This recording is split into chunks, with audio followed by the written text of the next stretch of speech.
Cancun, Mexico. Passengers returning from a holiday in the sun board the plane for a 6-hour flight to Halifax, Canada. So the day started like any other day. I had done that flight between Cancun and Halifax hundreds of times. That flight was a full flight, 136 passengers. Seatbelt, sir. Great, thank you very much. Good evening, ladies and gentlemen. If you need anything, We are just up front here, so don't hesitate to ask, and thank you very much for flying with us. I'd flown with all these girls before. It was like a well-oiled machine. We all knew our roles. Everything was going to be a great day. But Mother Nature was about to throw a wrench into the well-oiled machine.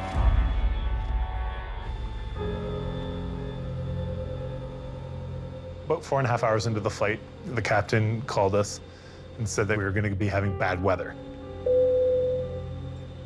There was a snowstorm brewing in Halifax, and it was getting worse. Halifax, on Canada's east coast, has the perfect ingredients for wild winter weather. Warm, moist wind from the south and cold polar wind from the north. When they smash together, you get snow and turbulence high in the sky. Wind causes a lot of turbulence. Air masses that are moving quickly in opposite directions. A simulator is a great tool to train our pilots how to handle turbulence and other weather events. We can cause everything from thunderstorms to what we call wind shear, when the winds change directions very quickly. Dean Kramer trains pilots using a flight simulator to recreate severe weather conditions at high altitude. I can cause rain, hail, snow, falling snow. Of course, we can change the turbulence, moderate to light, clear, severe turbulence. You're going to notice the oscillation quite a bit. So we go to this, and we actually cause very heavy turbulence, which of course rocks the airplane back and forth. You can see that things are happening as far as the aircraft is concerned. Now, Mike's not making this happen. This is the simulator doing this. He's just compensating for it right now, which is causing the aircraft to jostle back and forth quite violently as we're experiencing.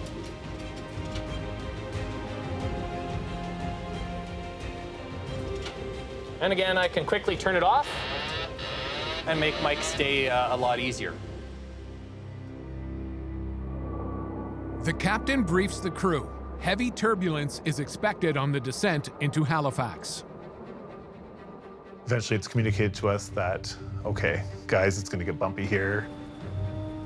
We went about our day, Seatbelts. securing the cabin. Everything was smooth. Everything was great. Seatbelts, please, ma'am. I just prepared for a regular landing. Great job, thank you very much. But as landings go, it was going to be far from ordinary. And now I look at the window and I can see snow. I know we are in a brutal snowstorm. As we started to descend, it started to get a little bit bumpy, a little choppy. You can hear people in the cabin. People are talking, maybe a little bit more elevated due to the sound. As the turbulence is getting louder, the cabin's getting louder with the sound of people's luggage banging around, carts banging around. It's a perfect storm, as sudden changes in wind speed rock the plane. This is gonna be a bad one. Yeah, I figured. On a scale of 1 to 10, we're about a 6 now. So it's getting a lot worse.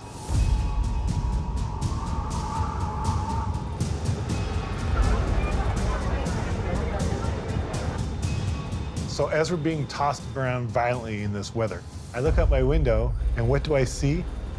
But lightning.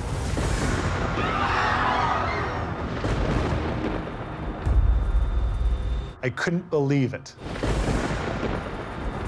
So I didn't know what this was at the time. The next day, I found out that this was thunder snow. Thunder snow is a rare weather phenomenon.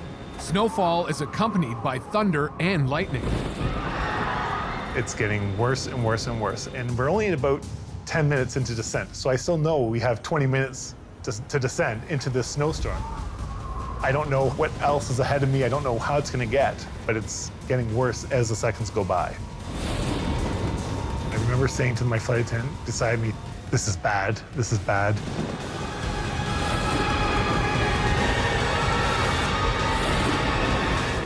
The turbulence, triggered by the storm, shakes the plane like it's a toy. I've never been through anything like this before. It's violent. It's about an 8 out of 10. People are screaming at this point, absolutely terror screaming.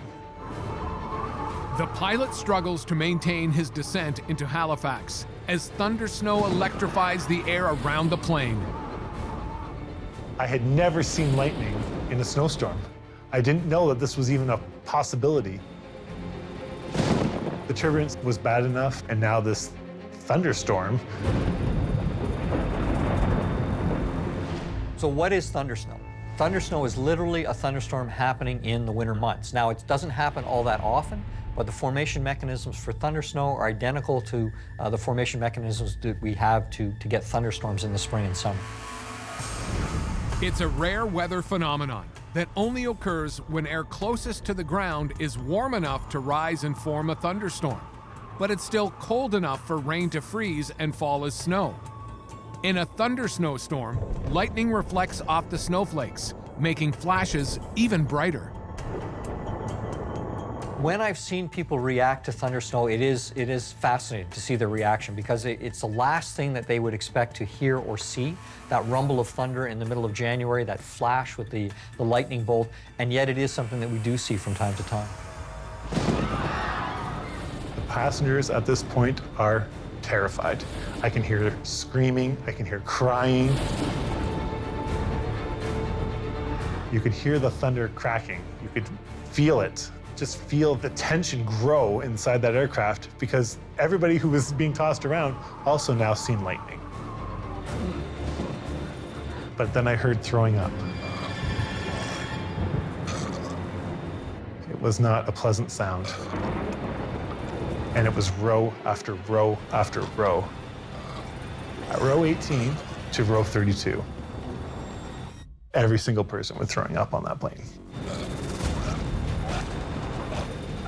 Quickly, air sickness sweeps through the plane as the passengers are subjected to 3 kinds of extreme turbulence.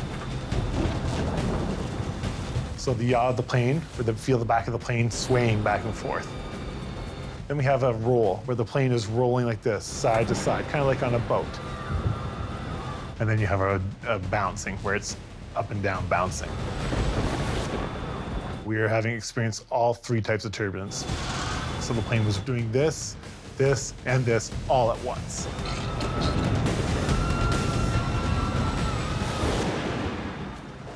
When we get into turbulence, a lot of the time it causes a lot of yaw, which makes the airplane's tail go back and forth.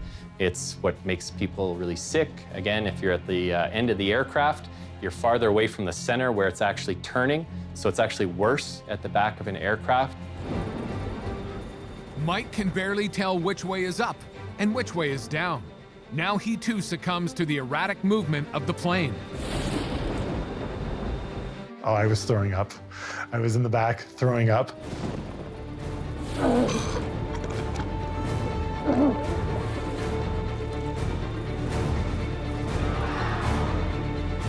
That moment in time, I wanted to be on the ground. Finally, after 6 long hours, the battered airliner makes its final approach into Halifax. We are on final approach now. I could hear the landing gear come down. I thought, okay, we're getting close. It's time. And then the imaginable happened. You can hear the engine spool up. And as a flight attendant, you know that sound. You listen for that sound. That's an awful sound to a flight attendant. We're going back up.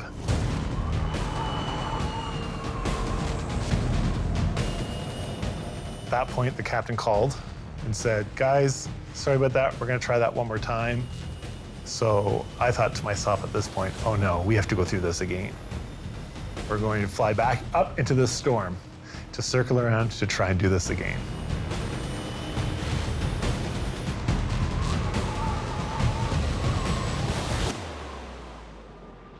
So some of the reasons why we aren't actually able to make the destination that we're trying to go to is we can have multiple things such as thunderstorms, which cause wind shear, which are of course dangerous for the aircraft to land in. We can have things where you get a lot of ice and snow, just like the highway on your car. You don't want to drive on it. Well, we don't want to land a 116,000-pound aircraft doing 200 kilometers an hour on an icy stretch of pavement. Passengers and crew brace themselves for a second attempt at landing as wind pounds the plane. We started our approach, 10,000 feet again, violent turbulence, shaking, rattling. The sound is something you never forget. The sound of brutal turbulence is engraved into my head. We started the descent again with the turbulence and got the spool up of engines one more time. And we had our second missed approach into Halifax. And I thought, oh no, what's going on? The wind and storm make it too dangerous to land. Air traffic control directs them to an alternate airport in Newfoundland. But the captain gets a fuel warning. They're running out of fuel and time. We had to fly back into the storm and try another airport that was closer, in St. John, New Brunswick.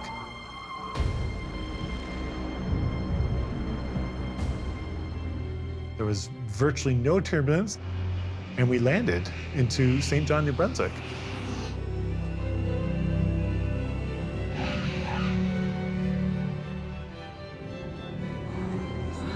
With a plane full of puke and scared, nervous passengers. Thankfully, no one was injured on the flight. Because the pilot was warned of the oncoming turbulence, passengers remained belted into their seats. I was so thankful to be on the ground when we landed. To hug each other, to think, okay, we've been through that. That was scary.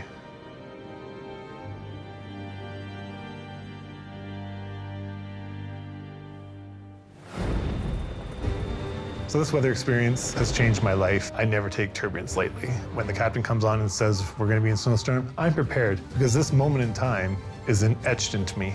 I'll never forget it. And that was the day that weather changed my life.